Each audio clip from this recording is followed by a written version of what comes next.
Hey everyone, my name is Sam. Thanks for checking out this video. If you liked it, at the end, thumbs up, subscribe, bell notification button. So, September was an absolute nightmare.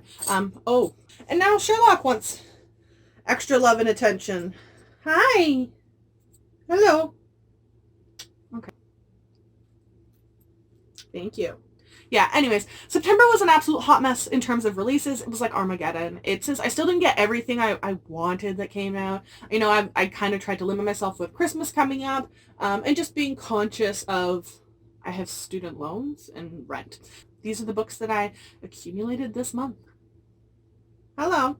So the first one was one of the few impulse buys that I did pick up this month, American Royals by Katherine McGee. But there's main character Princess Samantha, so I was like, I gotta buy it. It's also it's relative, well, not expensive. It's $25 in Canada, which is kind of my max price point for YA books.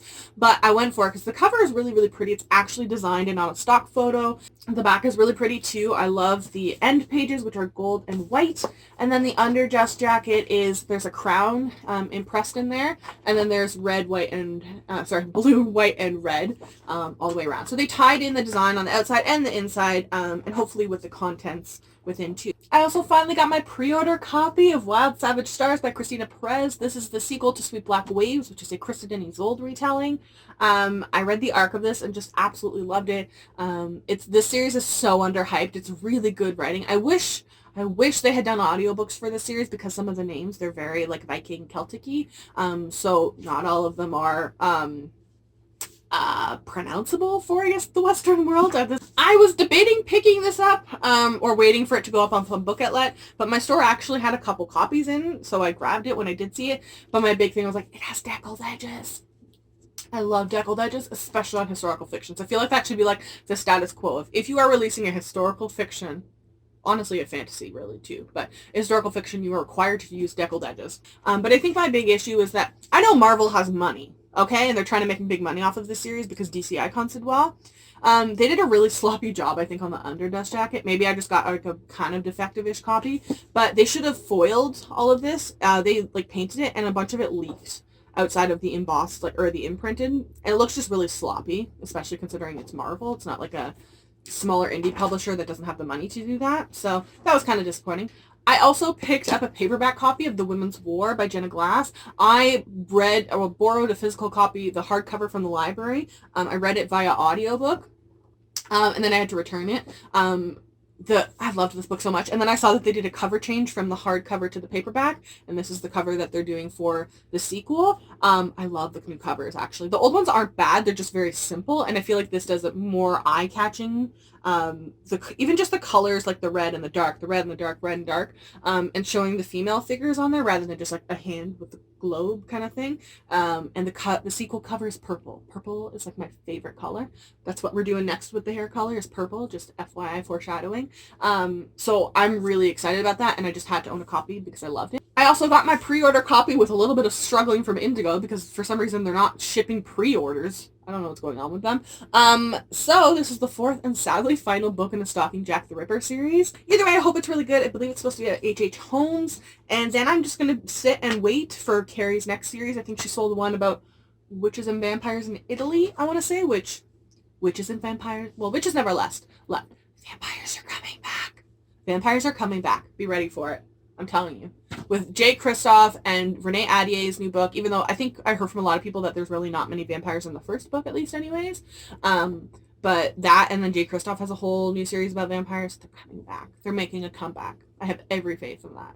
I also fought with Indigo to get a pre-order of Gideon the Ninth by Tamsin Muir, lesbian necromancy in space. Someone else also said it's like haunted house in space, and I was like, ooh, that sounds promising. Those are some real big promises made there between those two statements. My local bookstore staff are incredibly nice, and they're very nice to me especially. But the company itself waited 3 weeks or so to finally ship my pre-order, and they shipped it without the black sprayed edges. So they took the first run to stock their stores with books that they haven't pre-sold, and then people who pre-ordered it for the edges, let's be real, a good chunk of people pre-ordered for the edges, that we already gave them our money, they sent the white ones, the ones without any edges on it. That seems incredibly messed up for a company to me. And I contacted their customer support, and I got basically like the equivalent of a shrug. Another book that I'm immediately going to be reading in October is Dark Dawn. I got a signed first edition. Yeah, because I don't think he's touring Canada at all this time. I think he's been here once, and he went to Vancouver. Unfortunately, Vancouver, from where I am, Canada is the second largest country in the world. I don't think publishers actually realize that, because they're like, oh, we're heading to Canada, and you only go to Toronto. So I think he did one in Vancouver. Unfortunately, it would have costed me about $2,000 Canadian to go. Just, like, not, I don't mean this in a shady way at Jay Kristoff, but, like, I don't know that there is an author that I would actually be able to justify that cost for. So I wish he would come, you know, maybe them do actually a Canadian tour, even just hitting, like, one capital city in, like, the provinces. I could understand not going to the territories because of the population numbers. There's no reason to only be going to Vancouver or Toronto. Like, that's not a Canadian tour. That seems really ridiculous, especially considering we're constantly excluded from pre-order swag. And we're overcharged for books. When you look at the currency exchange, we are charged several dollars more per book than we should be. So that just seems sketchy. Because even like Leigh Bardugo is doing, she's doing a US tour and a UK tour, and then she's hitting up, I think she said Paris, Prague, and Budapest. Hello? Just, you know, slightly northern of New York, where are 35 more million people. Like, this month I also picked up and immediately read The Future of Another Timeline by Annalee Newitz. This is a time traveling, where it's like literally easily is pitched as like, there's punk rock Chicago, trans, non-binary, and cis women, just time traveling and trying to save women's rights. That's like literally the simplest definition. There are men going back in time trying to make edits to remove women's voting rights and all that stuff. So a bunch of cis, trans, and non-binary are heading back in time to make those same edits to counteract those. And it's fantastic. It's amazing. It's a wonderfully diverse read, and I'm so happy I own it. I also picked up Kingdom of Souls by Rena Barron. I was going to pick this up eventually anyways, and then I was surprised my bookstore actually had it in stock. I love the cover. The text is a little bit lifted and a little bit glossy, and the spine is what's really, really pretty. I just hadn't heard much about it, honestly, and then I saw, I think last week, or it would be 2 weeks ago, or yeah, a couple weeks ago, Michael B. Jordan, the actor from Black Panther, purchased the film rights for this, and I was like, wait, pretty sure I saw a bunch of people comparing it to the Black Panther. That sounds promising to me. And yeah, so the main character is born into a family of witch doctors, but she herself doesn't have any powers, and then people in the community, I think, start going missing because of some prophecy, so she starts selling years of her life in order to get like temporary access to magic, which sounds like really promising and potentially really cool. And I think this is supposed to be a trilogy, last I heard. I'm just so excited about this. And like, shout out to Epic Reads for keeping your books reasonably priced in Canada. $23.99. For a debut author of color, I always want to support that. But publishers have gotten like out of hand in Canada. Like, it's actually insane. I'll show a perfect example of this afterwards. They're pricing themselves out of the market, which I don't understand why. You're like, speaking of overpriced books. Now, this is no Tino shade at the author, because I know they don't have any control over that sort of stuff. I picked up There Will Come a Darkness by Katie Rose Poole this month when it went on pre-order sale for like $17. I think it was $17 or $19. This book, again, no shade at the author. This is publishers doing. This is such a weird situation with this book. I saw absolutely zero marketing and promotions for this book. I'm heavy online in the book communities on Twitter, on Facebook, on Instagram.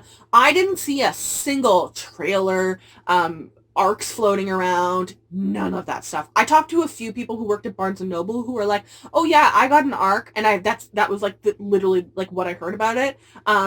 No one had read it. I saw, I think like a few weeks before, like I think 2 weeks before it came out, I finally saw like trading card pre-order swag, which I think I submitted for. I haven't ever gotten them or seen anything about that since, so I don't know what's going to happen with that. But I saw no marketing for this. It was a big publisher purchase. And then they charged $27 in Canada for this book. $27 Canadian for a debut author in a month where there are like hundreds of publications. What marketing staff person told you this was a good idea? because they should be fired. Like the cover itself, beautifully designed. The cover is gorgeous. The red foiling and all the the little details. It's very sleek. The spine is really gorgeous too. The red, white, and black are always look really good together. The blood red underneath with a silver spine. But yeah, I don't know what Henry Holt's doing, but that is an astronomically overpriced book. $27 for a book by an author I could not have possibly read anything from before is beyond stupid pricing, okay? Like, I just cannot fathom why am I spending $27 on this? That's insane, astronomically overpriced. That's bad marketing just overall in that entire book, and I feel bad for the author, actually, because her publisher set her up to fail on that. And that is my rant of this video on publishing BS, because that's just what I do every video. And on a perfect example, I also picked up Crooked Kingdom by Leigh Bardugo, the collector's edition. I'm so excited I have both of them now. I'll have to, I'll input, I'll check my receipt and see how much I paid for it, but I'm 99% sure that I was able to get the collector's edition with black sprayed edges, these gorgeous end pages, and then a printed in signature from Leigh Bardugo, the author, this gorgeous front cover, from a New York Times bestselling established author for the same price or cheaper than the cost of this book.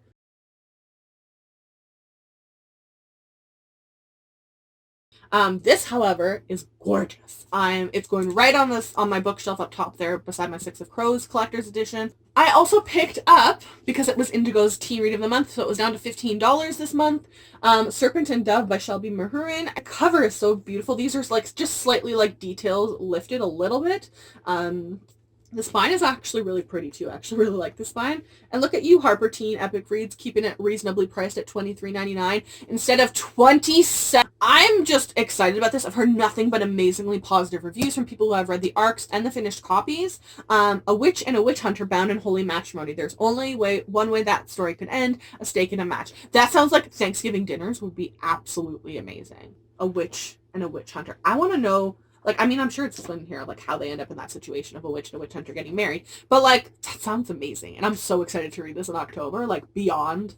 So freaking excited. It's just a beautifully designed book. $27.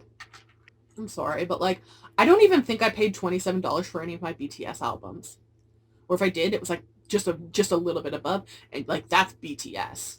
I also picked up The Clockmakers Daughter by Kate Morton. This was big a while ago. It was everywhere, and I was like, I'm interested in it, but I feel like I can wait. People seem to have enjoyed it, though, people that do know that read it. And then I went to Value Village for the first time in 3 years. Our Value Village here normally sucks. It's just a lot of old VA Andrews or VC Andrews is mass markets falling apart, or 50 Shades of Grey. And then there was 15 copies of this there. So a bunch of people went to Shoppers Drug Mart and grabbed it and read it and then just gave it away. So I'm going to keep an eye on the store for that sort of stuff now. But yeah, The Clockmaker's Daughter, it's basically in perfect condition except for the front page. Someone wrote their name on it with a little bit of scribbling, but that's it. I don't see any nicks, dents, markings, anything inside it. And yeah, I'm really excited to read this. I also, impulse, sort of, picked up Slay by Brittany Morris. I wanted this. I'd heard really positive reviews from everyone I know who read it. It was blurbed quite a few different places. The Hate You Give meets Warcross. And then I saw the underdust jacket. It's so pretty. It's so pretty. I also, when I was at Value Village, ended up picking up the hardcovers, both for $5 a piece. Legacy of Kings and Empire of Dust by Eleanor Herman. I haven't read her stuff yet. I own both of these on audiobook, but I feel like I just get distracted because it's not physically where I can see it all the time. So hopefully I can read these by the end of the year. This was totally me being a wizard, but for my conference sessions, one of them was about big upcoming releases. And me and my coworker put the session together a month ago. And then, we were, getting ready for, I don't know, when this goes up, 2 weeks ago. And then we saw one of the libraries had ordered this book. And so we saw the cover for the first time in person. And it had the Oprah Book Club sticker on it. And we're like, oh my God, we foresaw an Oprah book. This is amazing. We were right. So I picked up The Water Dancer by Ta-Nehisi Coates. He's written for the Black Panther series, I believe, which I haven't read any of his stuff, honestly. But I've heard his name quite a bit before. He's written a lot of nonfiction, I believe, as well, which the titles, when I looked them up, sounded very familiar.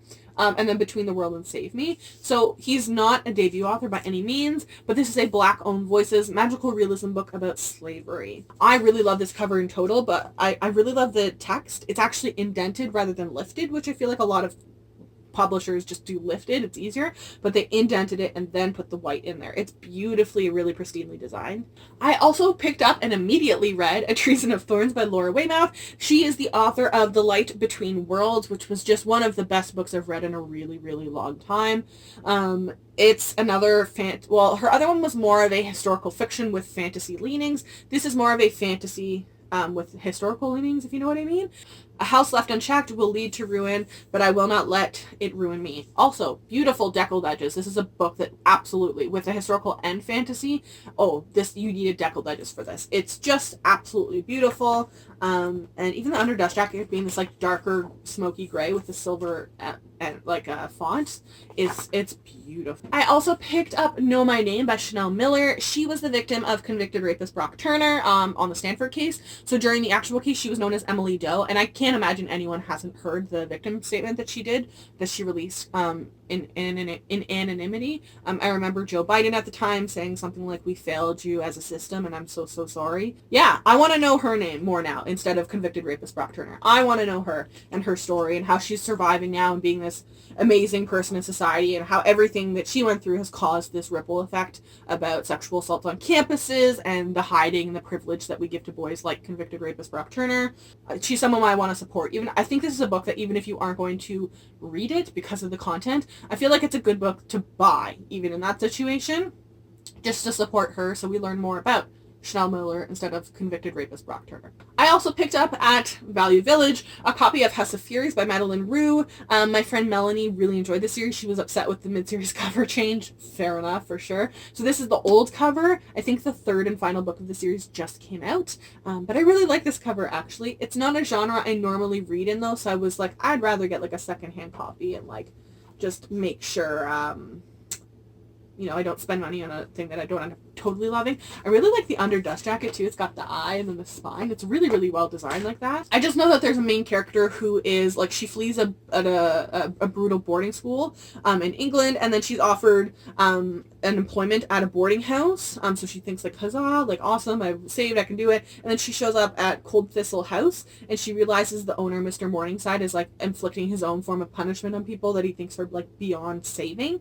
And that sounds like just, gothic horror series. So this is the first time I think I've ever read one of these series. Hopefully I like it. I also, that same day, this was the last one I picked up from Value Village, was The Loneliest Girl in the Universe by Lauren James. I remember hearing about this in a lot of conference sessions through work before it came out, and then not much after. I know that there's supposed to be a girl set on a spaceship, and she's been sending messages to Earth. Well, she thinks the messages are coming back from people on Earth, but I think they're actually getting intercepted by, they either stop completely or they find out they've been intercepted by like aliens or something, and then like all of a sudden like the communication stops, like just being left in the middle of space alone on a ship basically. I also like the underdust. The cover itself is really pretty, but then the underdust jacket is slightly different, but it looks kind of cool actually. So it shifts from like this dark blue to this like light bluey purple, and then the text goes from being red to pink. So that was really cool, actually. I really like that. I went and picked up Shadow School by Alchemancy. J.A. White, he is the author who wrote Night Books, which I read a couple weeks ago and really enjoyed. My friend Muriel picked it up and showed it to us, and I was like, oh god, the underdust jacket is so pretty. And so I took it off, and I was like, they did all this design work. See what I mean? Middle grade's coming, like all this underdust jacket. It's just beautiful. Really, really beautiful, and I hope I love it. And like just those little efforts that they put into this stuff. And lastly, These Divided Shores by Sarah Rash. This is the sequel to These Rebel Waves, which I loved. I adored that book. I feel like it went through this weird thing of, it was marketed as gay pirates. It wasn't gay pirates, which was very bad, misleading marketing on whoever's part that did that. So people were upset when they were reading it and were like, this isn't gay pirates. What the hell? Like, why would you market it and then not offer that? Like, that's a big like, kind of screw you. And then, so people were getting it, like, pretty bad reviews, and I was like, wait, what's happening? Why is it not good? And then I read these reviews, I'm like, y'all are stupid. Yeah, and bad marketing. But this book was good on its own. I loved it. So this is the sequel. I love the cover, and then this, like, red raspberry wine color. It's beautiful. With the gold. I feel like it would have been cool to see, like, the continuation of the silver on the underdust jacket, but I really like that red. The raspberry wine color. So those are all of the books that I managed to accumulate in the month of September. Remember a couple months ago when I was like, I'm going to keep myself to only buying 10 more books this year. Yeah, good luck with that, sis. I will link all of these in the description down below, along with all of my social media. If you follow me, I will follow you back.